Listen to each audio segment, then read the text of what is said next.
नमस्कार, जय हिंद, जय Bharat and welcome to deaf talks. मेरे साथ हैं अनुपम मिश्रा जी बड़े समय के बाद बट पहले तो सर प्रणाम करूँगा आपको, नमस्कार एंड आपके समय के लिए बहुत-बहुत धन्यवाद। देश में बहुत कुछ चल रहा है तो मैंने सोचा आपके साथ बात करनी बड़ी ज़रूरी है इस समय पे। मेरे साथ बात करके देश के हालात बदल जाएँगे क्या आदि? समझ तो आ जाएँगे सर, देश के हालात तो बढ़िया हैं, मेरे को तो कुछ नहीं दिखता गड़बड़, एकदम फिट हैं हम लोग। ओके। सर मैं शुरू करूँगा पश्चिम बंगाल से। ये जो पश्चिम बंगाल में इस टाइम पे चीज़ें चल रही हैं 73 नहीं कितने 75-76 लाख नाम काट दिए गए हैं ऑलरेडी। एंड जिस तरह से ममता बनर्जी के ऊपर काफ़ी ईसी ने मतलब हर चीज़ में उनको टोका जा रहा है, हर चीज़ में रोका जा रहा है और उनके जो कमेंट्स आ रहे हैं, डेस्परेशन का लेवल्स क्रॉस कर रहे हैं वो। आपको क्या दिखता है सर, क्या हो रहा है इसके अंदर और ये क्या गेम खेलने की कोशिश कर रही है ममता बनर्जी इस टाइम पे? देखिए ममता को चूँकि ममता की जो पॉलिटिक्स है आपको समझना पड़ेगा।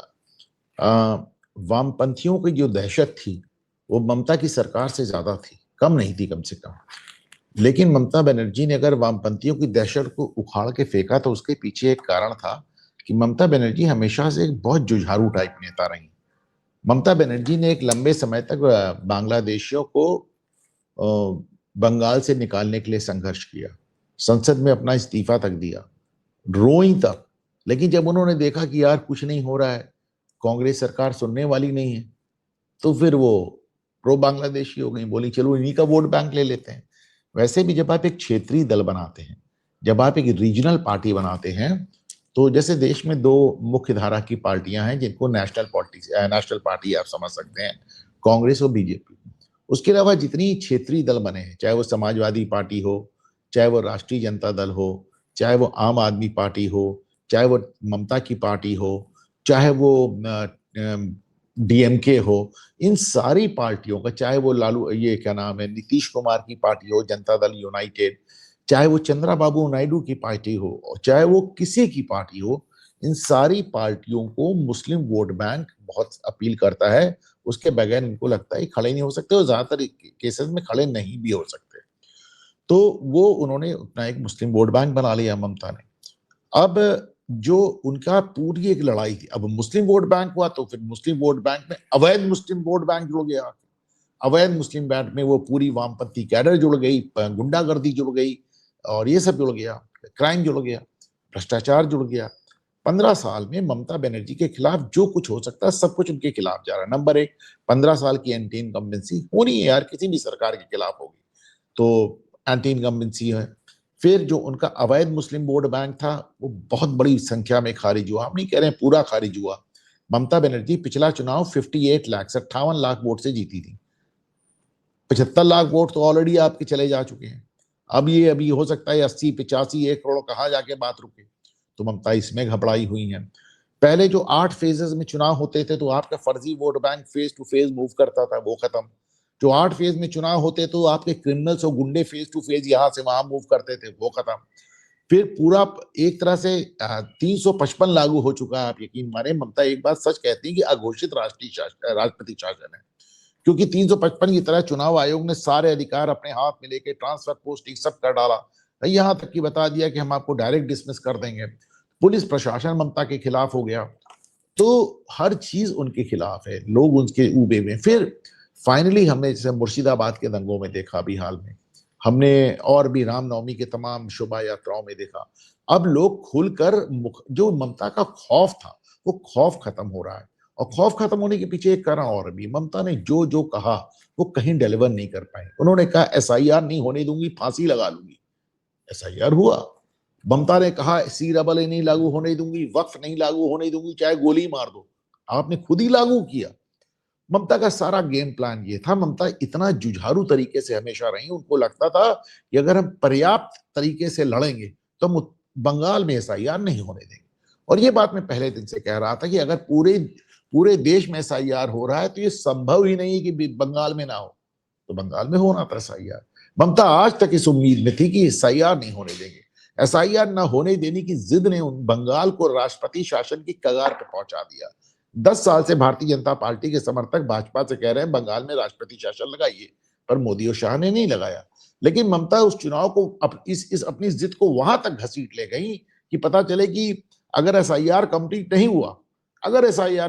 हुआ, तो झक मार के राष्ट्रपति शासन लगेगा, और ये राष्ट्रपति शासन मोदी और शाह ने नहीं, ममता बनर्जी ने लगाया होगा। तो ये सारी चीजें हम देखते हैं तो हमको नजर आता है कि ममता डरी हुई है। और ममता अगर इतना लंबा उनका एक पॉलिटिकल एक्सपीरियंस और वो डरी हुई है, तो हमारे आपकी पॉलिटिकल रीडिंग को जाने दें, हम लोग ममता दीदी की ही रीडिंग मान लेते हैं। अगर वो डरी हुई तो कोई बात जरूर है।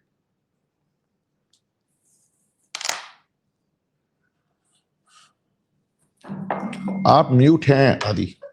सॉरी, इलेक्शन कमीशन की तरफ से एक आधी चीज और आई जो मेरे को बड़ी इंटरेस्टिंग लगी थी, जिसपे मैं सवाल पूछना चाह रहा था।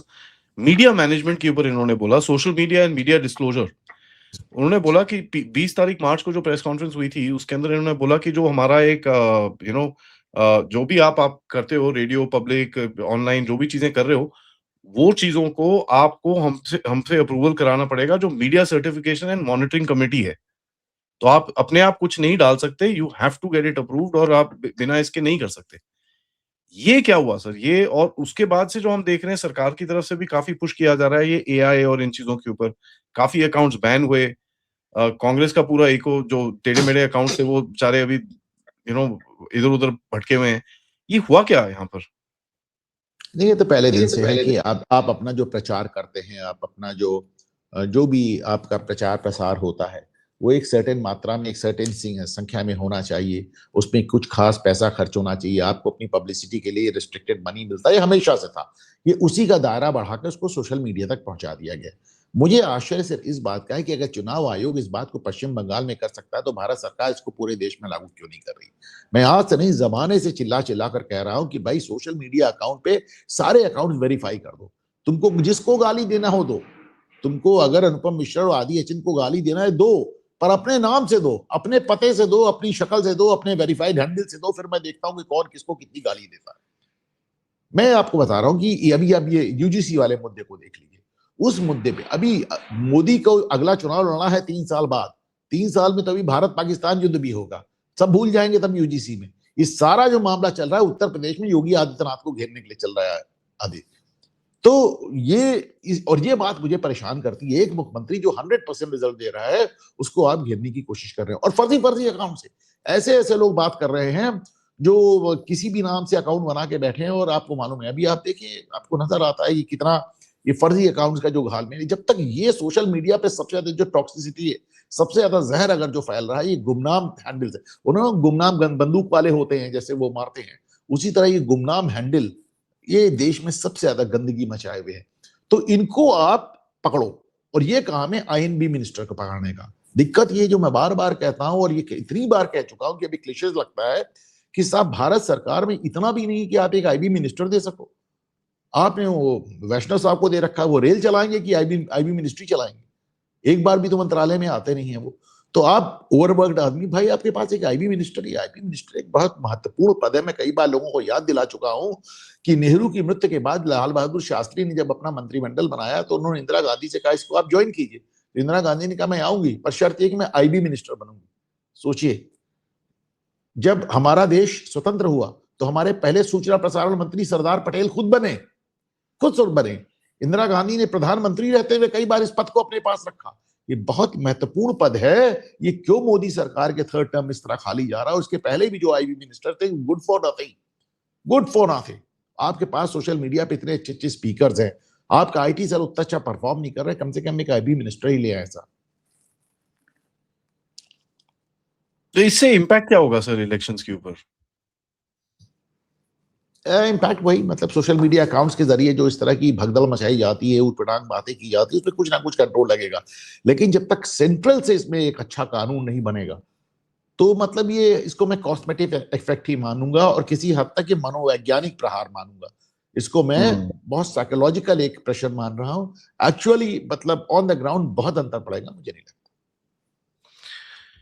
सर, इसके बाद अगर आप देखेंगे, जो इनकी पूरी कोशिश थी, इन्होंने काफ़ी अपने पार्लियामेंट सेशन के अंदर इन्होंने काफ़ी कोशिश करी कि पहले तो सीईसी को आउट करने की, इनको हटाओ, ये करो, वो करो। बट ये पूरा नैरेटिव बैठा नहीं कहीं पे, और इनको यूनिटी नहीं आई, लोगों ने सिग्नेचर्स ही नहीं करे, और ये सब वो बैठा नहीं वो पूरा गेम। अभी ममता बनर्जी के पास क्या ऑप्शंस रहेंगे? Mamata Banerjee, and let me add इसके अंदर स्टालिन के को भी मैं ऐड कर सकता हूँ, क्योंकि ये सब एक साथ जाने वाले हैं। तो 2 मेन स्टेट्स हैं जिसके अंदर इस टाइम पे बीजेपी सीक कर रही है कि कहीं कुछ ना कुछ हो सकता है। असम तो मेरे ख्याल से जेब में है। It is basically the contest of Tamil Nadu and West Bengal. Uh, आप कैसे देखते हैं इसको सर? आपने खुद ही देखिए दायरा बढ़ा दिया, बंगाल से तमिलनाडु तक कर दिया। और ये बात भी सच है कि सारा कंटेस्ट तमिलनाडु और बंगाल में है। केरल में भाजपा सत्ता में नहीं आने जा रही, हम सब जान रहे हैं, और असम में कांग्रेस नहीं जीतने जा रही, हम सब जान रहे हैं। जी। तो ये दोनों एकदम क्लियर है। अब जब आपने दायरा बढ़ा ही दिया है इसका कि साहब ये क्या असर होगा उसमें, जो ये चुनाव आयोग के खिलाफ और ये मुख्य चुनाव आयुक्त के खिलाफ ये मोशन लेकर आए हैं, तो आप पहले ये देखिए कि क्या क्या इन्होंने लोकसभा अध्यक्ष को हटाने के लिए प्रस्ताव लाए, ये राज्यसभा हुँ। अध्यक्ष को हटाने के लिए प्रस्ताव लाए, स्टालिन हाईकोर्ट जज को हटाने के लिए प्रस्ताव लाए, ममता चीफ इलेक्शन कमिश्नर को हटाने के लिए प्रस्ताव लाए। तो कोई प्रस्ताव बचा है क्या?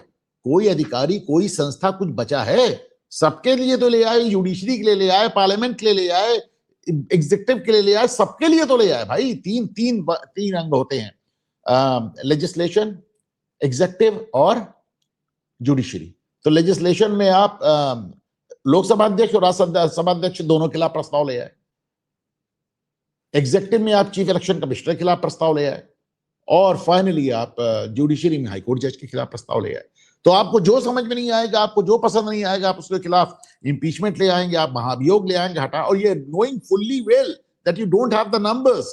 आपके पास नंबर नहीं कि आप किसी को, आपके पास नंबर नहीं कि आप एक चिड़िया हटा सके, लेकिन बातें बड़ी बड़ी। तो इनका अपना एक तरीका है दबाव बनाने का। उनको लगता है कि हम साहब चुनाव आयोग पर इतना दबाव बना देंगे, जिस तरह स्टालिन ने सोचा कि जस्टिस स्वामीनाथन पे इतना दबाव बना देंगे, और दोनों ही जगह उल्टा हुआ। स्वामीनाथन साहब भी ज्यादा रिएक्ट कर रहे हैं और चुनाव आयोग भी ज्यादा रिएक्ट कर रहा है। तो आपका जो दबाव बनाने की एक्सरसाइज थी वो आपको उल्टी पड़ गई। मेरे को तो मतलब वो दबाव तो सर छोड़ो, it became a joke actually. और आप अभी इस टाइम इस समय पे जो चीज़ें देख रहे हैं देश के अंदर कि भाई कहीं पे कुछ तो आग लगे। आदि आदि आदि आदि आदि it's not a joke, it's not a joke. हुँ, इन्होंने फेडरल स्ट्रक्चर की धज्जियां उड़ा दी। That's the joke. प्रधानमंत्री जाते हैं, हाँ प्रधानमंत्री जाते हैं, आज today they are talking about federal structure in high court. वो दैट्स द जोक है। Exact joke. मतलब दैट्स आप द जोक। देखें, हाँ मतलब प्रधानमंत्री मज़ाक जाते बना हैं तो दिया है पूरी चीज़ों ममता का। बनर्जी प्रधानमंत्री का बायकॉट करती हैं, स्टालिन प्रधानमंत्री का बायकॉट करते हैं, स्टालिन अपने आप प्रस्ताव पारित करते हैं कि हमको गवर्नर ही नहीं चाहिए, ममता बनर्जी अपने आप प्रस्ताव पारित करते हैं कि यहाँ के गवर्नर हटा लो।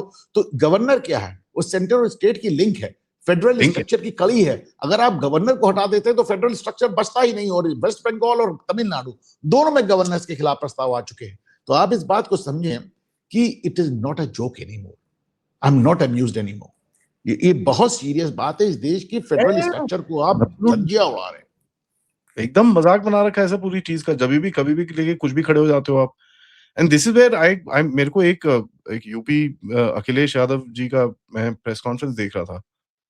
सर मेरे को पता नहीं है आप ज़्यादा नॉलेजेबल हैं इन चीज़ों के बारे में, बट मेरे को तो उनके जो बॉडी लैंग्वेज से मुझे वो दिख रहा था कि वो बड़े खुश थे कि एक गैस की शॉर्टेज है। और ये चीज़ मैं सब में देख रहा हूँ कि ये लोग बड़े खुश हैं, ओए कुछ तो आया यार, कुछ तो आया, अभी एलपीजी इकट्ठी करो। और आप देखिए उसके बाद एसपी के बंदे पकड़े जा रहे हैं। एक स्टेट है, मैं नाम नहीं लूँगा अभी, I will tell you offline about this. वहाँ पर कोई बंदा पकड़ा गया, कलेक्टर गया वहाँ पर उस पे रेड मारने के लिए, वहाँ पर सीधा मंत्री का फ़ोन आता है उसको, and it's an opposition state by the way. मंत्री का फ़ोन आता है, भैया छोड़ दो इनको। Hundreds of cylinders. तो यहाँ तो कोशिश करी जा रही है कि भैया लोगों को कष्ट पहुँचे।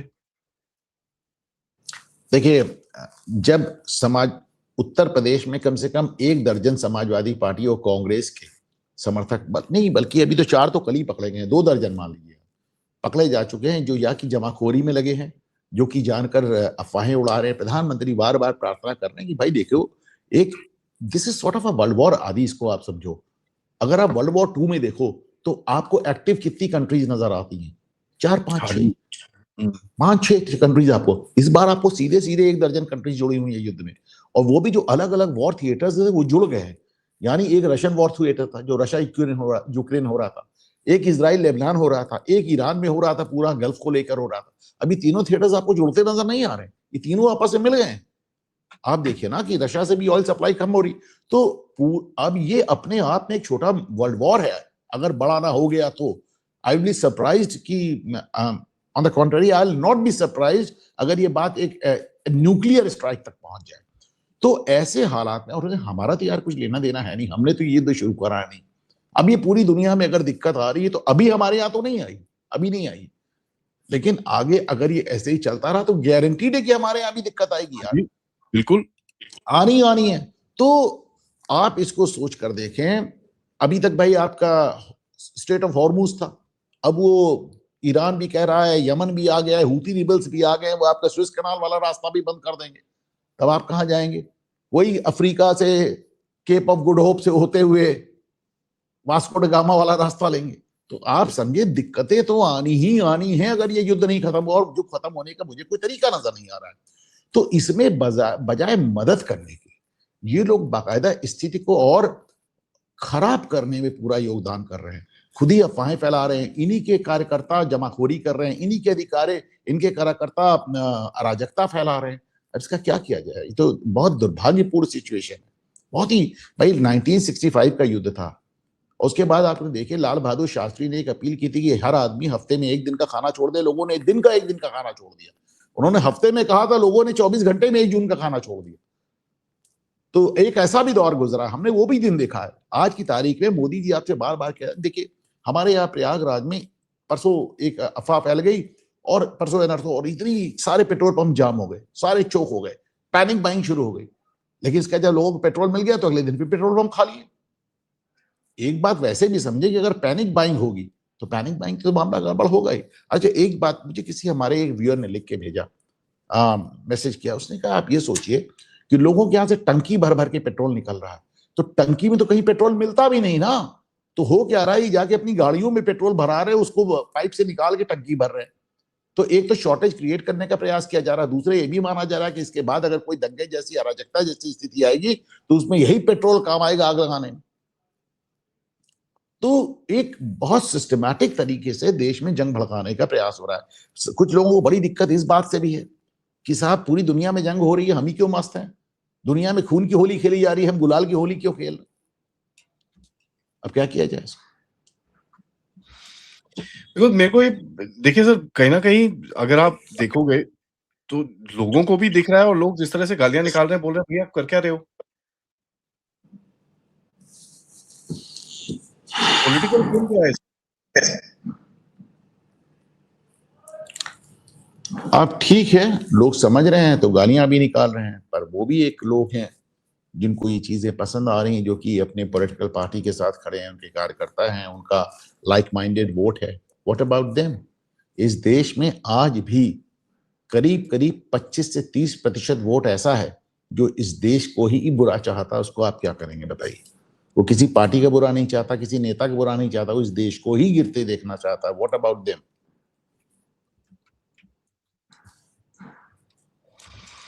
बड़ी सैड, आई मीन मैं मेरा दिमाग खराब होता है ये चीज़ें देख के। एनीवे सर, नेक्स्ट मैं जाने जाने वाला हूँ, तो मेरे को सुप्रीम कोर्ट पे आना है सर। ये जो एससी एसटीज़ के ऊपर ये जो आया कन्वर्जन का, इसको आप कैसे देखते हैं? ये जो दिस इज़ ऑब्वियसली ये बार-बार चीज़ें आ रही है, बट अभी क्यों आया ये? एंड इसका क्या सिग्निफिकेंस रहेगा? आप सुप्रीम कोर्ट ऑर्डर की बात कर रहे हैं? जी। पर सुप्रीम कोर्ट तो मुझे आई एम सरप्राइज कि लोग इसको तय क्यों। सुप्रीम कोर्ट इस बात को पहले कई बार तय कर चुका है यार। जी। सुप्रीम कोर्ट 2 बातों को कई बार तय कर चुका है कि मजहब के आधार पे आरक्षण नहीं मिल सकता, नंबर 1, और नंबर 2 कि जब आप बुद्धिज्म या सिखिज्म के अलावा किसी और धर्म में जाते हैं तो आपको आरक्षण, आप शेड्यूल कास्ट नहीं रह सकते, आप शेड्यूल कास्ट नहीं रह पाएंगे। तो ये तो कई बार इसको, ये संविधान में भी है, फिर आ गया है बार बार। अब ये एक नया नैरेटिव चलाने की कोशिश है। वो लोग जो कहते हैं हम संविधान बचाएंगे, वो संविधान को पलटना चाहते हैं।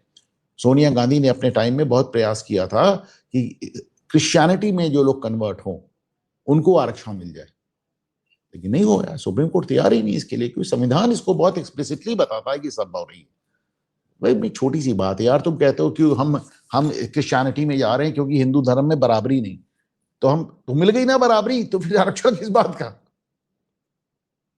हम इस्लाम में जा रहे हैं क्योंकि वहां बराबरी मिलेगी, मिल गई ना बराबरी, फिर आरक्षण किस बात का? बड़ा देखिए क्रेजी। आरक्षण 2 तरह का है, 2 तरह का आरक्षण हम अपने व्यूअर्स को समझा दें। एक आरक्षण है ओबीसी, ओबीसी कास्ट नहीं, अदर बैकवर्ड ये कैटेगरीज है आपके।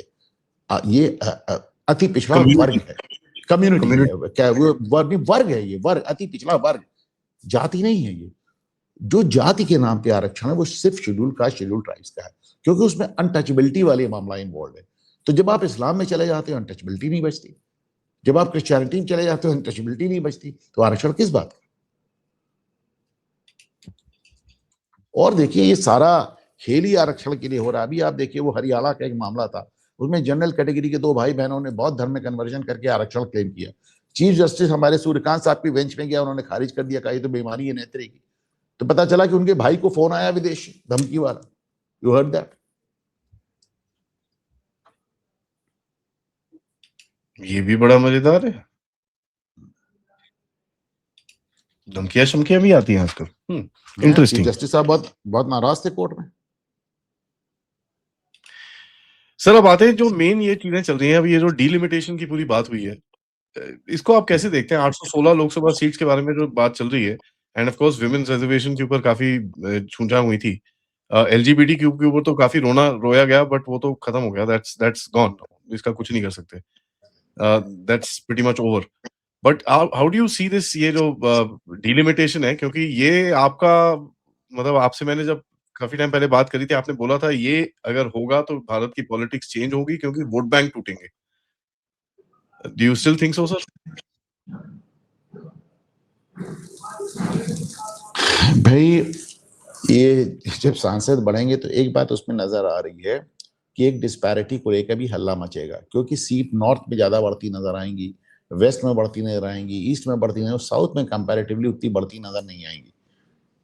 और डीएमके इसका पहले दिन से विरोध कर रही है। मैंने सुना है सर ये तो डबल करने वाले हैं ना, स्ट्रेट सिंपल। मैंने सुना है स्ट्रेट सिंपल डबल करने वाले हैं। अब डबल क्या, आप इस तरह देखिए कि हमारे यहाँ 80 सीटें 120 हो जाएंगी या 140 ऐसे कुछ हो जाएंगी, तो 50% नहीं 50% नहीं है ऐसा, लेकिन उस अनुपात में वहां नहीं बढ़ रही, तो अब ये दिक्कत आएगी, इसको लेकर उन लोग हल्ला मचाएंगे। लेकिन इसमें एक इंटेलिजेंट काम ये किया गया है कि जो डीलिमिटेशन एक्सरसाइज हो रही है वुमेन रिजर्वेशन बिल की आड़ में हो रही है, वुमेन रिजर्वेशन बिल की आड़ में हो रही है, क्योंकि आज की तारीख में भारतीय संसद में केवल 75 महिलाएं हैं। प्रयास हो रहा है कि उस संख्या को बढ़ा के 250 करना है। 350 जब आपको करना है, सीधे 75 to 275 करना है या 276 करना है, तो फिर उसकी आड़ में ये सीटें बढ़ाई जा रही हैं। और इसका एक फॉलोअप आएगा कि विधानसभा में भी सीटें बढ़ाएंगी। तो ये इसके पीछे जो कारण है वो वुमेन रिजर्वेशन, इसलिए इसका विरोध करना जरा मुश्किल हो जाएगा आदि। वही मैं सोच रहा था, आप विरोध कैसे करेंगे इसको, क्योंकि लेकिन आदि ये भी है ना कि अगर ये लागू हो जाता है तो भारतीय जनता पार्टी को केंद्र से हटाना बहुत मुश्किल हो जाएगा, क्योंकि भाजपा स्टेट्स जितने हैं उसमें आप देखिए अच्छा खासा गेन आ रहा है।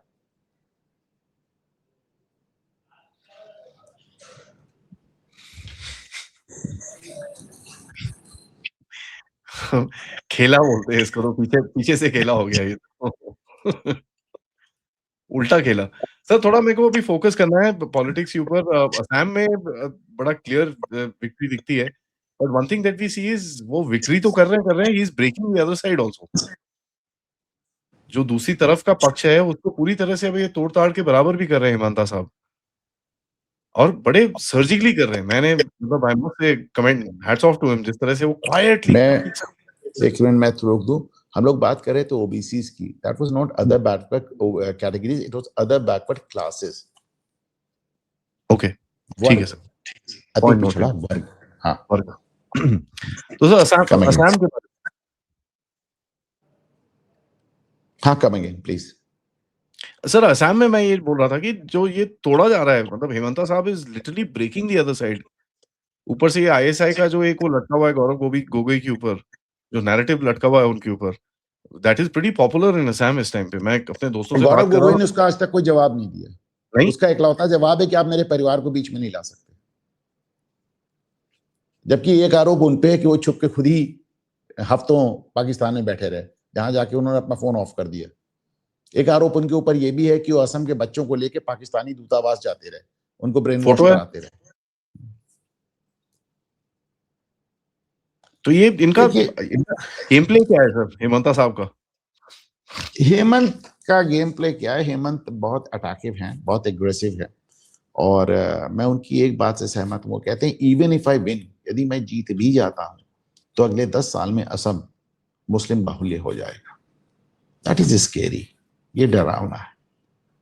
सोचिए अगर नहीं जीतेंगे तो क्या होगा 3 साल में।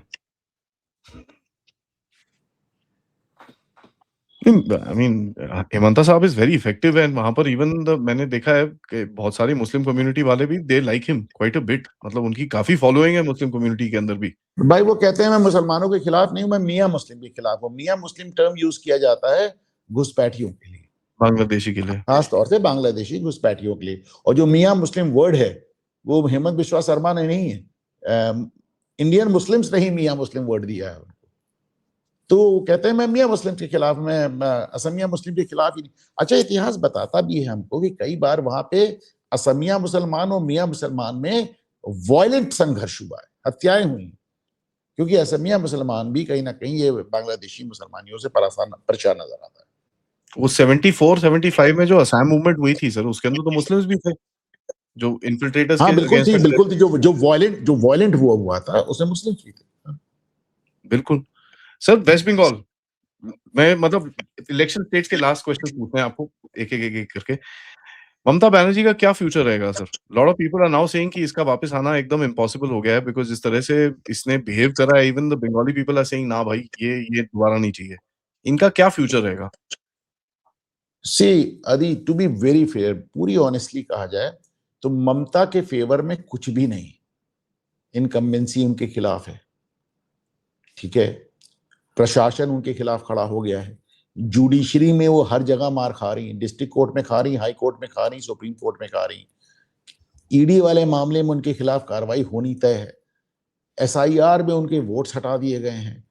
देखिए, भवानीपुर से जीत रही है, भवानीपुर में मतलब खड़ी हुई है, 56,000 वोट से जीती थी, और 65,000 वोट वहां से करीब गायब हो चुके हैं। तो आप समझे कि everything is going against her. इसके बाद अगर ममता लौटती हैं तो ये किसी चमत्कार से कम नहीं होगा। और अगर ममता नहीं लौटती तो आप इसको मान लें कि ममता फ्यूचर है, बस ये उम्र भी हो गई उनकी आधी। तो द पार्टी रिमेन्स और शी गोज़, और आप कैसे देखेंगे इसको सर?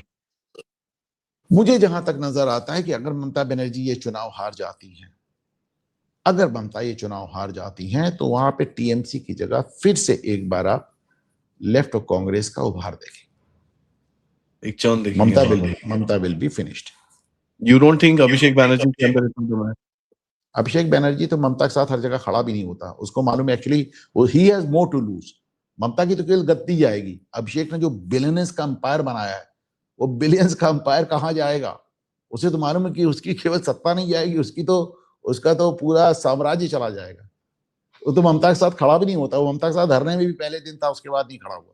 वो तो जब कलकत्ता में उसी ने बताया था ममता बनर्जी को ईडी के रेट के बारे में, लेकिन ईडी से लड़ने गई ममता बनर्जी तो अभिषेक नहीं गया। He is already taking a back seat. Sir Tamil Nadu में जो द्रविडियन पॉलिटिक्स का पूरा एक नैरेटिव बना के खड़े होते हैं डीएमके वाले, specially the the separation Hindi ये वो,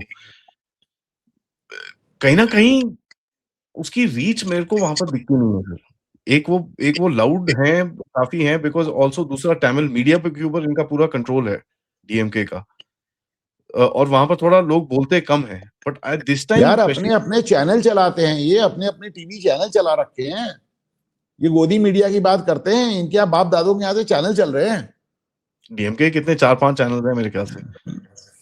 तो सर ये जो मदुरई वाला इंसिडेंट हुआ था, एक एक चीज तो बड़ी क्लियर है कि वहां पर हिंदू बहुत सारे हैं। The Muslim population is very little and minority very little. ये क्या हिंदू वहां पर कंसोलिडेट होता हुआ आपको दिख रहा है? एक तो जो चूंकि वहां पे मुस्लिम पॉपुलेशन कम है, इसीलिए वहां पे लोग धार्मिक होते हुए भी इस डीएमके के षड्यंत्र में गिरते जा रहे हैं। वो तो जब मुस्लिम ज्यादा होते हैं तब ज्यादा नजर आता है, लेकिन मुस्लिम पॉपुलेशन भी धीरे धीरे वहां पे क्रिटिकल मास इकट्ठा कर रही है। धीरे धीरे 10% हो गई, 10% 11% हो गई। और उसके बाद ये जो मदुरई वाली घटना हुई, उसने लोगों को एक नए सिरे से सोचने पर मजबूर कर दिया है। तो ऑफकोर्स ये सब इस सब चीजों का फर्क पड़ेगा। मैं मिस्टर गुरुमूर्ति को सुन रहा था सर। उन्होंने ये बोला कि देखो यार डोंट आप जब ये द्रविडियन पॉलिटिक्स को देखते हो और ये जो हुआ करते हैं, कहते हैं आपको 60s में देखना चाहिए था, तब एक्चुअल सेपरेशन थी। ये तो मज़ाक करते हैं, तो कुछ नहीं है ये। This is nothing and ground पे नहीं बिकता ये।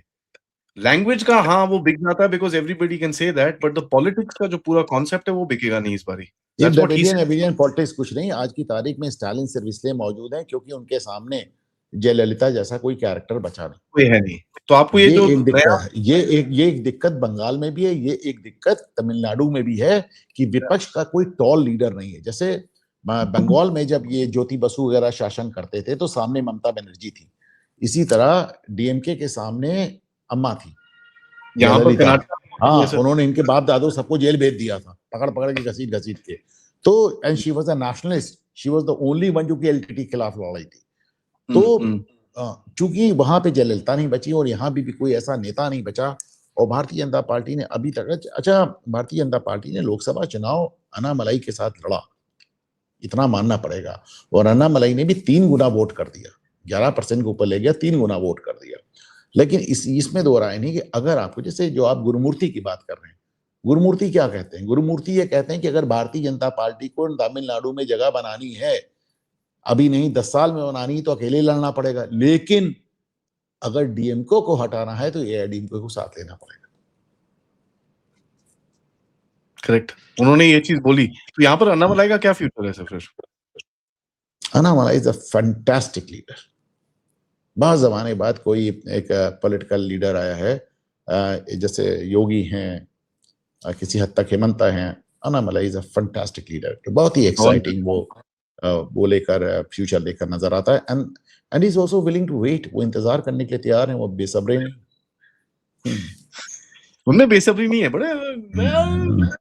ऑलराइट सर, केरला केरला में एलडीएफ यूडीएफ का जो इस टाइम पे कंपटीशन है, कांग्रेस हाँ ठीक है बीच में है जरूर, बट शशि थरूर का जो एक वो थोड़ा हिला हुआ सा एक पोस्टर है, उससे केरला में कॉन्फिडेंस नहीं दिख रहा कांग्रेस का बिल्कुल भी। ये भी जाने वाले थे वहां केरला पर। में भी देखिए, केरला में भी आप देखें कि 2 बार की इनकम्बेंसी है विजयन के खिलाफ जी। नॉर्मली वहां पे एक बार एलडीएफ एक बार यूडीएफ होती है, इस बार पहली बार रिपीट कर गया है, तो हैट्रिक लग पाएगी, मुझे इसमें संदेह है। और अभी यहाँ पे जब स्थानीय चुनाव हुए थे केरल में, तो आपने देखा कांग्रेस ने उसको स्वीप किया था। आज क्यों मीडिया इस बात को इग्नोर कर रही है, मेरी समझ के बाहर है। अभी मुश्किल से 2 या 3 महीने पहले स्थानीय चुनाव हुए तो कांग्रेस ने उसको स्वीप किया था। तो ये कहना कि नहीं वो विजयन लौट रहे हैं, और जैसे मनीशंकर अय्या ने बात फैला दी और मीडिया के हिस्से ने उड़ा दी, I personally do not believe कि Vijayan is coming back for the third time. मुझे नहीं लगता, I may be wrong. Kerala is one politics जिसका मुझे उतना आइडिया नहीं है जितना, हाँ, तो मैं नहीं कह सकता। लेकिन अच्छा, दूसरी बात ये है कि साहब ये जो भाजपा का भी तेजी से उभार हुआ है, तो ये भी देखना बड़ा दिलचस्प होगा कि भाजपा वोट किसका काट रही है, कांग्रेस का या लेफ्ट का। एग्जैक्टली द क्वेश्चन, किसी को मैंने किसी की अभी तक अभी बड़ा ये बहुत अननोन फिनोमिना है। जैसे ना तमिलनाडु में लोग आज तक नहीं समझ पाए कि विजय जो है किसका वोट काटेगा, डीएमके का कि एआईडीएमके का। उसी तरह केरल में भी देखना बहुत दिलचस्प होगा कि भाजपा किसका वोट काटेगी, लेफ्ट का कि कांग्रेस का। विजय क्या प्रशांत किशोर की तरह तो नहीं निकलेगा सर? अब देखिए, लेट अस सी। ये तो बड़े सवाल है कि विजय प्रशांत किशोर निकलेगा कि नहीं निकलेगा, नेपाल का नया प्रधानमंत्री ज़ेलेंस्की हो जाएगा कि नहीं हो जाएगा, इसे तो बड़े-बड़े सवाल हैं जो समय पे छोड़ दिए। लास्ट क्वेश्चन सर, राज्यसभा में ये जो खेला हुआ, this was I mean beautiful.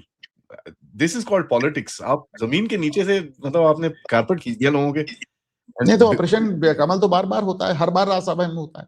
इस बार तो हरियाणा में हैट्रिक लग गई होती, 0.3 वोट से बच गई।